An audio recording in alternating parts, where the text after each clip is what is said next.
Good afternoon, Dunkirk and Fredonia listeners, and welcome back to News at Noon. News at Noon is brought to you by Fredonia Radio Systems on WCVF 88.9 and WDVL 89.5. I'm News Director Lee Pye here today with Sara Lodespoto, Scott Bassett, Joshua Ribakove, as well as Hunter Halterman and Sports Director Matt Volz.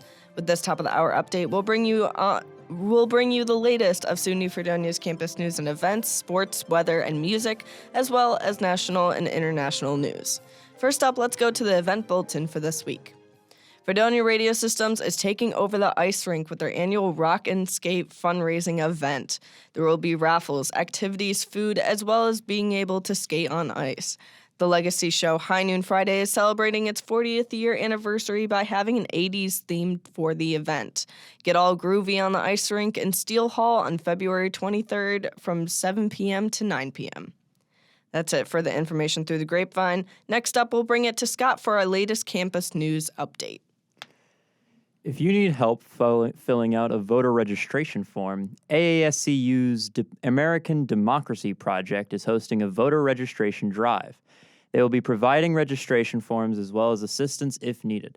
It's going on from today at 10:30 a.m. to 2 p.m. in McEwen Hall. A contemporary song cycle musical is happening in the Bartlett Theater. The musical is called Edges and is about young adults at the metaphorical edge of their lives. The show is happening from February 3rd and 24th at 7:30 p.m., February 25th at 2 p.m., February 29th, March 1st, and March 2nd at 7:30 p.m. The musical is taking place at the Rockefeller Arts Center in Bartlett Theater. Lydia Conklin, a writer with varying awards, accomplishments, and scholarships, is coming to the Rockefeller Marion Art Gallery on February 29th. Their latest collection of stories, Rainbow Rainbow, shares the experiences of individuals in the queer community. It has been well praised for its exposure of the less common parts of the LGBTQ+ community. So stop in from 7 to 8 for their stay. That's it for campus news. Now let's send it back to Lee. Thanks, Scott. Next up, we have local news. While one lake group is asking village leaders to consider allowing the use of herbicides in the Chautauqua Lake, another group is expressing opposition. On February 6th, Jackie DeMoore with the Chautauqua Lake Partnership attended a Maryville Village board meeting and invited leaders to consider allowing herbicides. The following week, Jane Conroe with the Chautauqua Conewago Cornicism attended the Chautauqua Town Board meeting to express their opposition. The Chautauqua Town Board does not have any final authority over the Mayville's decision. However, the town has generally opposed herbicides because it has 2 water districts in the town that draw water from Chautauqua Lake. Conroe said that he disagrees with some of the statements DeMoore made during the village board presentation, including the impact the herbicides have on native weeds and the impact herbicides have on phosphorus content in the lake. She presented a 2-page report on the town board expressing her concerns. Afterward, the board thanked her for her comments. That after the meeting, Conroe said they were not necessarily opposed to all herbicides, but did not support the chemical near Mayville, saying it's not needed. They're concerned about both Chautauqua's public water districts as well as nearby fish hatchery. Assemblyman Joseph M. Giglio announced Friday that he will not seek re-election in November for the 148th Assembly District seat he has held for nearly 2 decades. Giglio has represented the 148th Assembly District for 19 years. He will serve the remainder of his current term that ends on December 31st. The 148th Assembly District spans 3 countries, including the Cattaraugus counties, including all of Cattaraugus County, all of Allegheny County, and the towns of Greenwood, Jasper, Tropsburg, and West Union in Steuben County. That's it for your local news update. Now let's bring it to the sports guy, Matt Volz.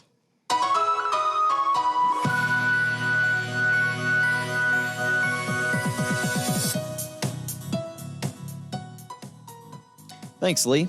The SUNYAC Championships for men's and women's swim and dive are starting today at the Burt Flickinger Aquatic Center in Buffalo on the campus of Erie Community College.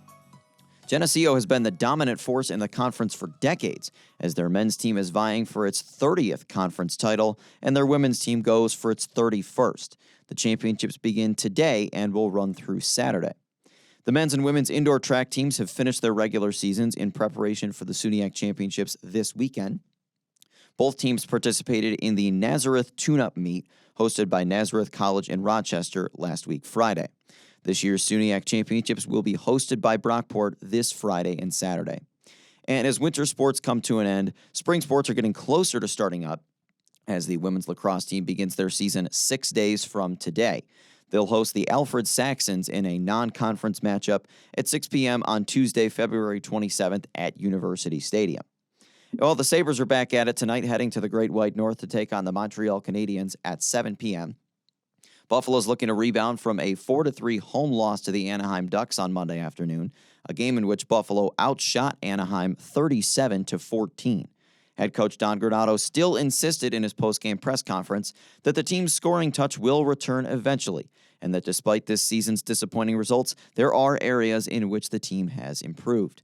Buffalo and Montreal are currently tied for 6th place in the Atlantic Division with 52 points. That's 12 points out of a playoff spot. And many people in our area are familiar with Tim Hortons, but some do not know the man and the player that Horton was during his lengthy NHL career. Horton was a defenseman for the Sabres when he was killed in a car accident 50 years ago today following a game against the Toronto Maple Leafs. He was 44 years old at the time of his death, and along with the successful coffee and donut chain he co-founded, his name and number hang in the rafters of both Scotiabank Arena in Toronto and KeyBank Center in Buffalo. That's it for your sports update. Now let's send it to Sara with the weather. Now here is your Northern Chautauqua weather update brought to you by Fredonia Radio Systems.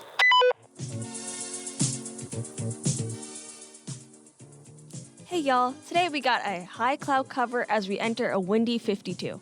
I think my favorite part of warmer temperatures after a snowfall is watching the icy sidewalks melt to puddles. I almost want to tell the former ice, "Ha, you can't get me to slip on my butt this time." However, the puddles do have a chance of soaking our socks, especially later tonight when we start to get some rain in the low 40s. The rain overstays her welcome into tomorrow with a high of 47 and strong breezes. I don't know if you all like this too, but I enjoy walking in the rain. I'm kind of glad that it isn't too cold. Otherwise, my fingers and toes would freeze under the wet conditions. So if you see someone walking around in the rain with a blue umbrella, that's probably me. The rain stops as we shift into nighttime, leaving just the clouds in the upper 30s. That's it for your 2-day weather. Keep listening, and I'll be back with the rest of your weekend forecast. For now, let's take it to Lee for our local music update.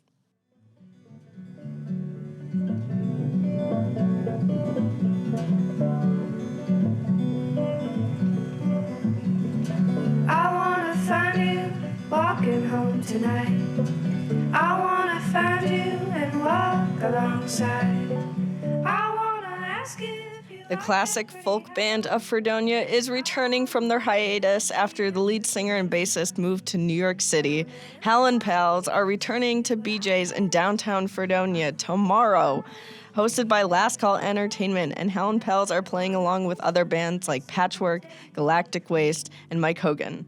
The show is February 22nd, tomorrow, at BJ's, 51 West Main Street, Fredonia. Doors are at 9 p.m. and music is at 10 p.m. Another show is happening at the Creek House. Bands such as the Dirty Pennies, Chatterbox, and Selden Aloro are playing on March 2nd, hosted by Foxhead Record Co. Doors are at 8 p.m. and music is at 9 p.m. DM on Instagram at Creek House IG or Foxhead Record Co. to get the address. That's all I have for music news this week. Now let's bring it to Josh for national and international news.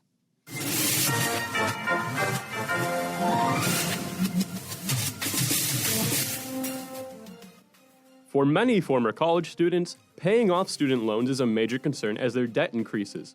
This morning, about 150,000 people received emails this morning telling them that they are now debt-free. The Federal Education Department granted loan forgiveness to people that borrowed $12,000 over 10 years and are enrolled in the Biden administration's Save Repayment Plan. As for current college students, The FAFSA fiasco is still in progress, and you likely won't be seeing that student aid until late March or early April. This year's free application for federal student aid has been delayed for several months as the Department of Education is in the process of fixing a $1.8 billion mistake. The chance of space debris falling to Earth and crushing you is small, but never zero.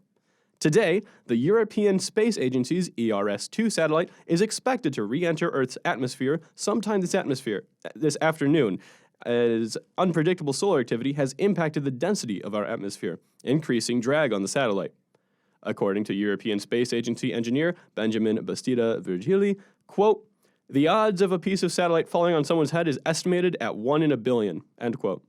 To put that into perspective, your odds of winning the Powerball lottery on a single ticket is about 1 in 300 million. So you probably have nothing to worry about. The satellite was launched in 1995, retired in 2011, and the ESA says that most of it will break into pieces and burn up when it is about 50 miles above the surface of Earth. Some of the pieces may make it to the surface, though, likely plummeting into the ocean. So don't you worry. Perhaps you have heard of the YouTube channel 8 Passengers, a channel that follows parents Ruby and Kevin Frank and their 6 children. Ruby Frank was arrested last August on suspected child abuse after her 12-year-old son escaped through a window of his family home and asked a neighbor to call the police. According to the search warrant, the boy was found malnourished and covered in wounds inflicted from being tied up in rope. Yesterday, Ruby Frank and her business partner, Jody Hildebrandt, appeared before a Utah court. They were both served consecutive sentences that would total to life, but the women will only be serving up to 30 years due to a Utah law that caps the sentence duration for consecutive sentences. Ruby Frank told the judge that she would not argue against the sentences, but Hildebrandt has not been so compliant, such that she is blaming the children and claiming a lack of guilt. That does it for today's national and international news. Now let's take it back to Sara for the rest of your weekend forecast. Sara? Well, the groundhog was wrong. He said that spring would be just around the corner, but all I see for Friday is us barely breaking 40, high wind speeds, and of course, snow showers. Look, on the bright side, the cold weather sets the mood for rock and skate. No one wants to go from 50 degrees temperatures to a chilly ice rink. You know what I mean? I definitely don't. I'm just grasping at straws here. Speaking of that evening, our cloudy night gets into the cold upper teens and strong wind gusts. Saturday chills us down to 26 degrees while providing a breezy snow showers. Luckily for us, most of the clouds disappear as we descend to the night, which is perfect to admire a full moon. Just try to look at it from the comfort of your warm homes, since the strong winds will make the low 20s feel a lot colder. Sunday, we get some heavy wind speeds blowing us away with high cloud cover in the upper 40s. Ironically, we have 2 national holidays which we can celebrate this day. We have Let's All Eat Right Day and National Chocolate Covered Nut Day. Which one should we celebrate, y'all? I would try to find some sort of middle ground, but the chocolate-covered almonds are calling my name. Later into the night, we drop into the upper 30s with partially cloudy skies. That's it for your weekend forecast. Let's take it right back to Lee. That'll wrap up for today's edition of News at Noon. Campus News is written and read by Scott Bassett. Local news for this broadcast is prepared by Lee Pye. Weather is presented by Sara Lodespoto. Sports is presented by Matt Volz. Music is prepared by Lee Pye. National and international news is prepared by Joshua Ribakove. And finally, board operations for this broadcast are performed by Hunter Halterman. Thanks for tuning in to News at Noon. Join us every Monday and Wednesday at 12 p.m. on WCVF 88.9 and WDVL 89.5. From all of us at Fredonia Radio Systems, have a wonderful day and come to rock and skate.